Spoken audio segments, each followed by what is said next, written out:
Let's pick up where we left off. So in a previous video, we had this graphical depiction of carrying out Newton's method to find this root. Let's actually figure out what's going on computationally. And let's just look at this the first iteration going from x naught to x1. So what's happening there is that what we do is that we use our point x naught, and we end up computing the tangent line approximation, the linearization. And so what we have is y minus f of x naught is equal to the slope f prime of x naught times x minus x naught.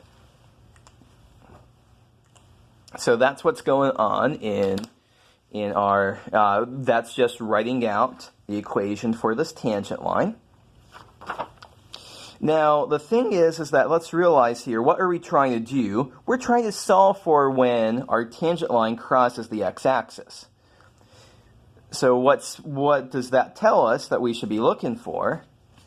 Well, crossing the x-axis, that's when y is equal to 0. So let's plug in y is equal to 0 here. So we have minus f of x naught is equal to f prime of x naught times x minus x naught. And let's say that we're trying to solve this equation for x, and let's call that particular value x that we're trying to solve for x1, because that's what we're trying to do. So we've got this expression here, f of x naught, f prime of x naught, x1, x naught. Let's solve this for x1. So we divide both sides by f prime of x naught. We get minus f of x naught over f prime of x naught is equal to x1 minus x naught. And now move the x naught to the other side. So what do we end up with? X naught minus f of x naught divided by f prime of x naught. That's our new guess. x1 is equal to x naught minus f of x naught over f prime of x naught. So everything here is on the up and up as long as f prime of x naught is not equal to 0. We can talk about that in a future video, what happens there. Now what's going on? So now we have this point x1, and we do the same exact thing. We calculate out a tangent line. We look to see where a tangent line crosses the axis here. We do the same exact thing, but starting with x1. So y minus f of x1 is equal to f prime of x1 times x minus x1. And at this point then, well, once again, we're looking to see when this crosses the x-axis. That's when y is 0, so we'll plug in 0 there. And this x, we'll replace that with, not with x1, but with x2.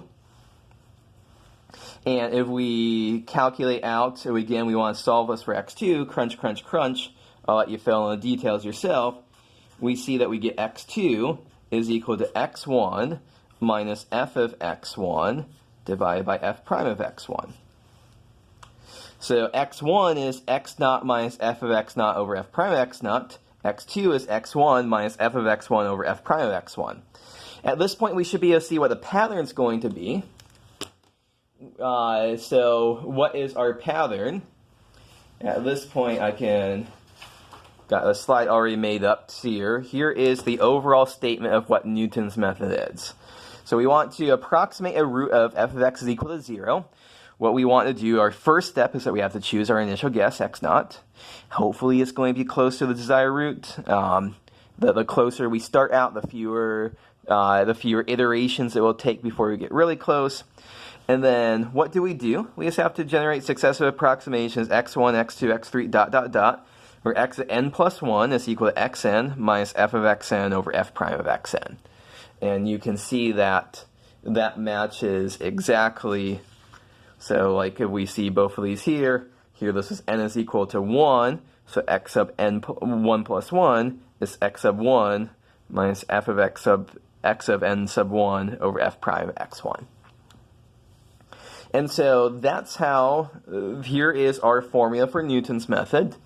So for any given problem, all we have to do is take our initial guess and compute this to as many terms as we want.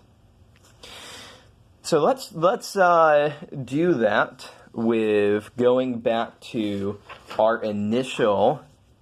Let's go back to the function that was at our initial video. F of x is equal to x to the fifth minus x minus 1 is equal to 0. Let's see if we can approximate that. So we're going to need an initial guess. I'm just going to pick x naught is equal to 1 here. We can see from the graph, or we can use intermediate value theorem to say it's somewhere between 1 and 2. Let's just start off with x naught is equal to 1 and see what happens. So what do we want to do? We want to estimate root of f of x is x to the fifth minus x minus 1 is equal to 0. And we want to use x naught is equal to 1 as our initial guess. So in our algorithm, we see that we're going to need a derivative of our function. So let's just go ahead and compute that. F prime of x is 5x to the fourth minus 1. And so at this point then, we are able to start writing down our estimates. So x1 is x naught minus f of x naught over f prime of x naught. X naught is equal to 1. So plop everything in. We have x naught is 1 minus f of x naught is, so really we should be plopping in x to the fifth minus x minus 1 here. So 1 to the fifth minus 1 minus 1. All of that over plop 1 in for x here, into the derivative. 5 times 1 to the fourth minus 1. So this ends up as 1 minus, that looks like minus 1 for our numerator and 4 for our denominator. So x1 is 1.25. Okay, so that's our first estimate after x naught. And we just keep doing this over and over and over. So x2 is x1 minus f of x1 over f prime of x1. So x1 is 1.25 minus f of x1 would be 1.25 to the fifth minus 1.25 minus 1. All of that over 5 times 1.25 to the fifth minus 1. Obviously, at this point, we have to start using a calculator to do this. And so we'd end up with about 1.178459. And then we'd say x3 is x2 minus f of x2 over f prime of x2. So 1.178459 minus 1.178459 to the fifth minus 1.178459 minus 1. All of that over 5 times. And of course, really, these should be approximately equals because I'm estimating this value in here. 5 times 1.178459. Oops. This is really, I made a mistake back up here. That wasn't to the fifth, that was to the fourth in the denominator. My apologies. Now that's to the fourth. And that minus 1. And crunch, crunch, crunch out with a calculator. Let me just make a chart here and telling you what our successive approximations are going to be. So x naught is 1, x1 is 1.25, x2 is about 1.178459, x3 is about the one that we were just calculating, 1.167547, x4 is about 1.167304, x sub 5 is about 1.167304. Hey, look, we are zooming in and getting closer and closer to this value here. At this point, it sure looks like that is a root to f of x is x to the fifth minus x minus 1 is equal to 0. And that looks like we've got it accurate to 6 decimal places. If 6 decimal places weren't good enough, we could go ahead and keep computing more and more terms, but but I think at this point it's clear enough how the method is working here. So that's how Newton's method works.